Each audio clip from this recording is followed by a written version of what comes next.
Estás entrando a Se Desnuda la Piel podcast. Bienvenido.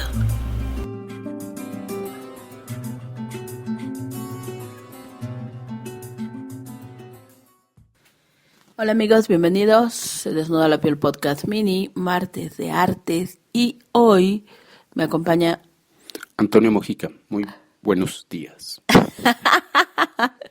Antonio, buenos días. ¿De qué vamos a hablar el día de hoy? Hoy vamos a hablar de una generación que es mítica, que es revolucionaria, que son unos caballeros hermosos y alados, que tienen la generación Beatnik. Exacto, dentro de el trabajo que estamos haciendo sobre movimientos artísticos, de los que ya habíamos platicado. ¿Por qué escogimos la generación Beatnik, Antonio? La generación Beatnik tiene una gran representación en México, tiene un gran arraigo en México, porque es una generación que representa la ruptura dentro de la cultura americana. Fueron los primeros en introducir las drogas zen, de hablar abiertamente del consumo de drogas de manera recreativa, de buscar una sexualidad más allá de lo establecido.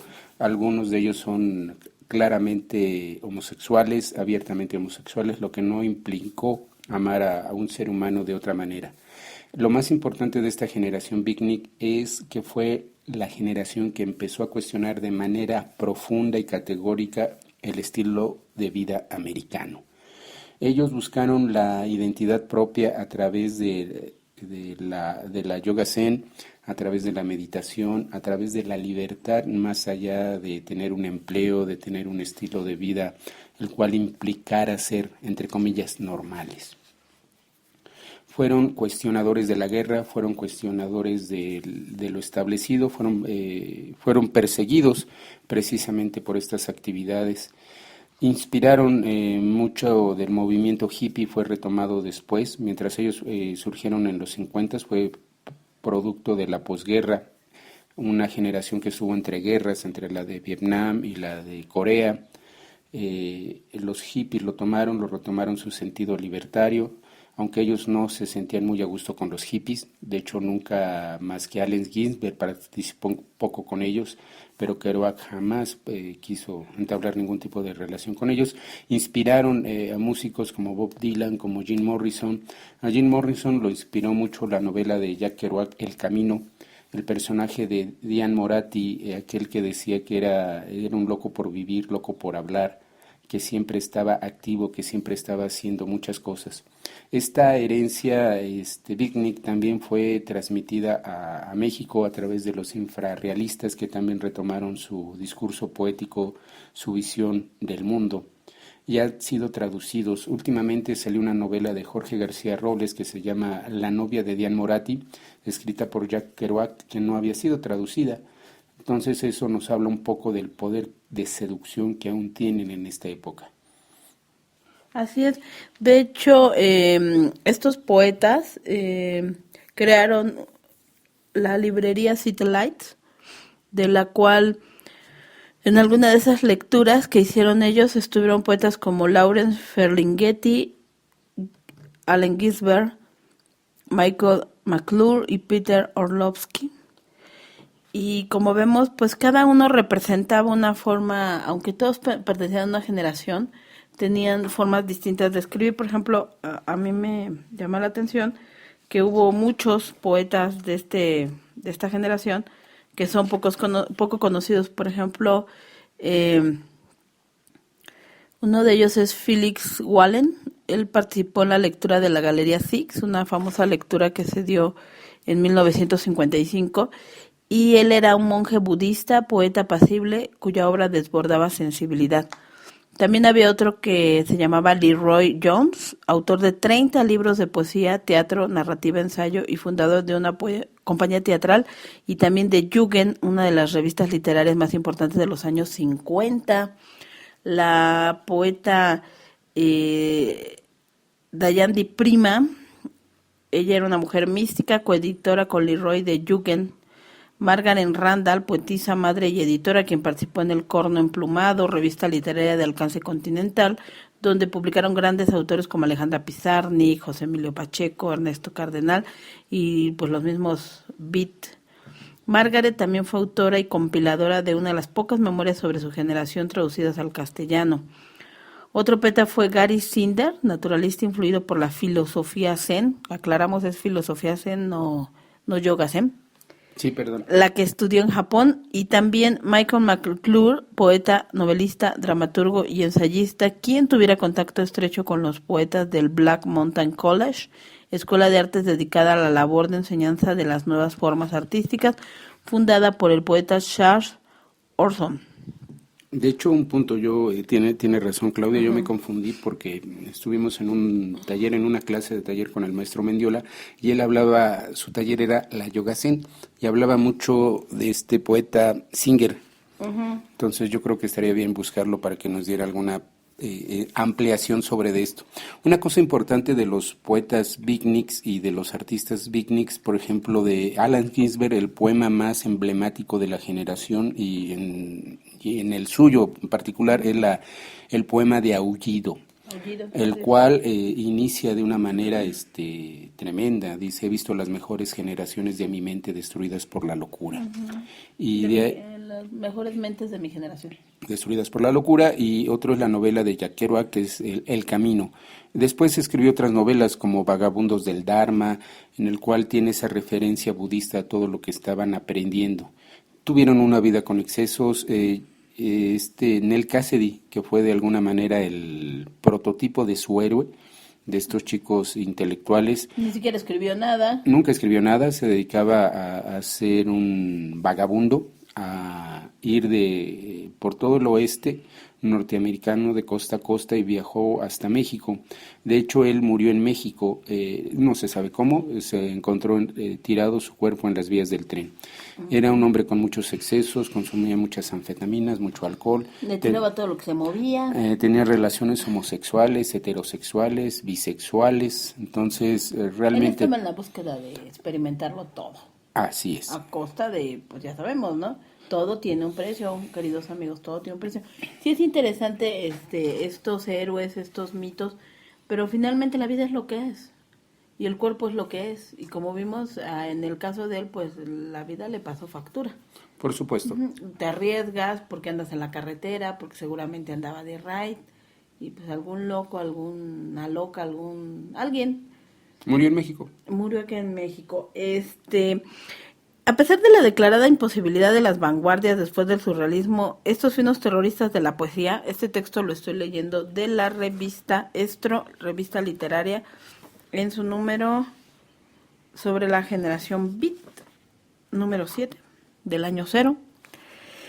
Estos finos terroristas de la poesía llevaron la literatura más allá del papel bajo la consigna: lo que debe convertirse en obra de arte es el poeta, no el poema. De ahí que vivieran como predicaban en sus poemas. Ellos hicieron de la vida acción crítica de las buenas costumbres. Recordemos que esta generación beatnik iba en contrapartida al estilo de vida americano.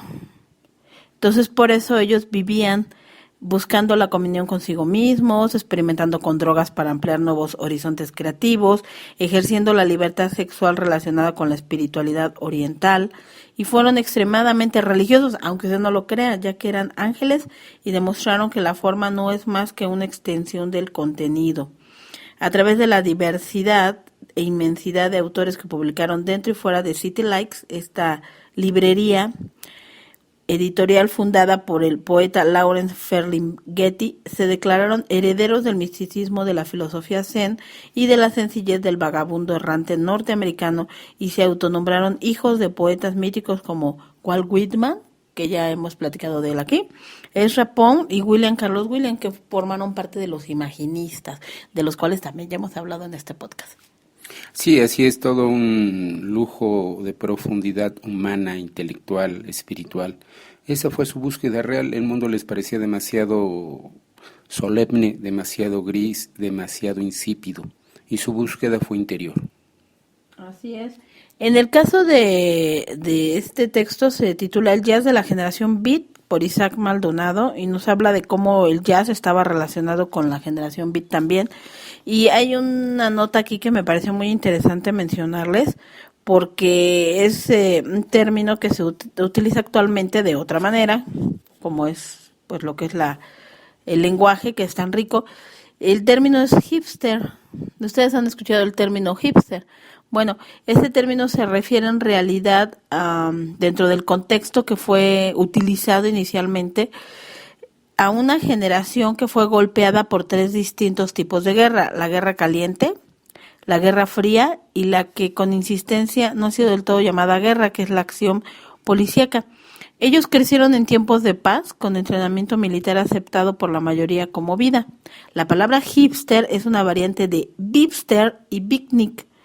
Como ya lo mencionó Antonio, beatnik significa golpeado, derrotado, beatificado, y denomina de forma genérica a los miembros de esta generación, mientras que beat fue usado para designar a los poetas y escritores cuya juventud transcurrió en medio del terror rojo de los años 50 en contra de lo que sonase a comunismo o amenazara el tan soñado American Way of Life, sutil método de domesticación y reclutamiento de la sociedad conformista al que ellos se resistieron. Por eso crearon su propia forma de vida. No era simplemente estarle dando vuelo a la hilacha, como dicen por allá, ¿no?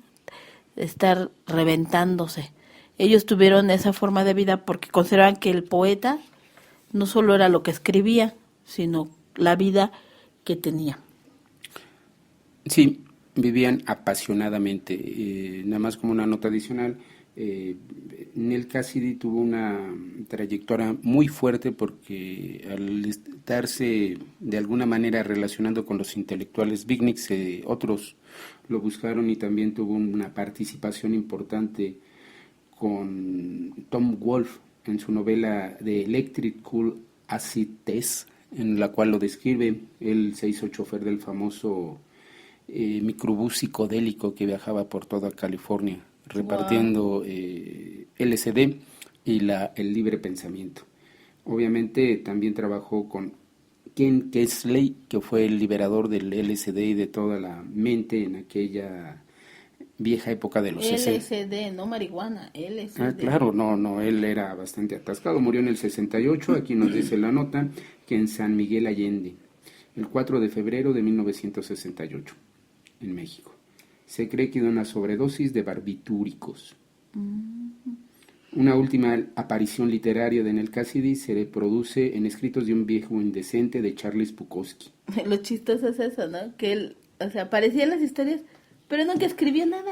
Él no era escritor. Él era el mito. Él era Moby Dick. Él era es. el búfalo sagrado. Él era el búfalo blanco. Él era el monstruo de la montaña. ¿Y qué era lo que hacía? Wow. Vivir hasta el tope, literalmente. Entonces, inspiraba a todos los timoratos que, permíteme, voy a escribir. ¿Y qué hiciste? ¿Y cómo estabas? Bien decía José Alfredo Jiménez, que muchos ricos hubieran querido vivir, muchos millonarios hubieran querido vivir la vida que él ha tenido. Así es cierto. Los Beat han dejado la huella de su paso a través del tiempo, su energía y literatura casi autobiográfica, además del uso de caracteres especiales, fueron heredados en los años 70 a los infrarrealistas, que ya hablamos de ellos. Sí. Su desobediencia civil y el cuestionamiento de la cultura ha inspirado a las posteriores generaciones dentro del fenómeno de la contracultura. Los hippies en los 60, los punk en los 70, sin mencionar las películas que se han hecho en torno a la vida y obra de estos ángeles dementes. Estos escritores influyeron de manera directa, como ya mencionaste, en la música. Muchos de estos músicos sostuvieron amistades entrañables con Allen Ginsberg y Michael McClure. Mucha de las escrituras de William Burroughs se ve en la música de Patti Smith y Laurie Anderson, por mencionar 2 ejemplos. Los Beat fueron una rebelión histórica e individualmente escribieron 3 o 4 de los mejores poemas de la literatura norteamericana. Hicieron de la poesía carne, no solo la escribieron, la vivieron al extremo como un salvaje jazz nocturno en el que todos los actos son una prueba del alma. Entre los músicos de jazz, era guapo en el Cassidy, ¿cómo no? Era muy guapo. Creo que quiero escribir algo sobre él. Estos ángeles dementes pues hablaron en sus textos de música de Charlie Parker, Miles Davis, Dizzy Gillespie, Lester Young y Louis Armstrong. Ha sido Louis Armstrong. todo un viaje. Usted rompió la rutina al decir que le parece guapo el señor. Y difunto en el caso. Claro que sí, se ve sabrosón. Sí, por eso Allen Ginsberg lo amaba tanto, pero a él Pues no es le que interesaba. todos lo amábamos. Todos los amaba. Todos lo amábamos. Ya, seriedad. Amigos, arroba piel adentro, arroba Oscox, se desnuda la piel podcast. Ya se me puso de nuevo. ¿El quién era? Allen Ginsberg. No, pues con razón le gustaba este señor. Vamos a poner las fotos. Ahora las pone, para que no digan que yo soy una calentona y nada más ando diciendo cosas. Amigos, esta semana se celebra un evento de fotografía al que queremos invitarlos. Es en Guadalajara. Si ustedes tienen la oportunidad de asistir, vayan. Va a haber una conferencia gratuita sobre fotografía. Y esto lo pueden ver en mi muro de Face. Lo voy a subir al blog para que también por ahí se den una vuelta. Lo estoy retuiteando también en Twitter. Es un evento relacionado con los amigos de Eagers Guadalajara y tiene que ver con 24 horas de fotografía, que fue algo que sucedió en meses pasados, me parece que fue en marzo, y se tomaron una foto cada hora. La selección de estas mejores fotos que se subieron a Instagram estarán dentro de esta exposición. Pues felicito a varios de amigos conocidos por allá. René, felicidades, que fueron elegidas sus fotografías. Y también les deseo mucho, mucho, mucho, mucho éxito. Mañana les estaremos recordando. Esto va a ser el día jueves y ya mañana les diré dónde, para que si tienen la oportunidad de ir, asistan. Y si no, pásense por mi muro de Facebook, pieladentro@gmail.com. Ese es mi muro y por ahí está ya la invitación. Un abrazo muy grande para cada uno de ustedes. Hagamos de nuestra vida algo diferente. Siendo totalmente honesta, yo nunca he dado drogas para sentirme feliz, ni mucho menos. Mi única droga ha sido leer, aprender, la fotografía y el sexo, definitivamente. Pero qué señas obscenas, Antonio Mojica. Pero y el amor que también todo lo llena. Amigos, un beso muy grande. Como ya les dije, ustedes despídense. Saludos. Ay, bonito, carajo. O sea, ya se quita su alcohol, pero pues eso de aquí no hay. Muchísimas gracias por escucharnos. Un abrazo fraternal. Hacer estos programas, como lo hemos platicado otras ocasiones, nos ayuda a aprender y a sentirnos con un círculo de amigos. Felicidades a Rahayen por su año en audio relatos. Gracias por hacernos partícipes de esa celebración. Es otro podcaster en España que hace unos programas excelentes. Muchas gracias. Gracias, amigos, y también a los amigos de Estro Revista Literaria. Tomamos de ahí la información, Generación Beat y el impulso. No dejen de hacer las cosas que están haciendo. Cuídense mucho. Hasta la próxima. Chau, chau. Chau, chau.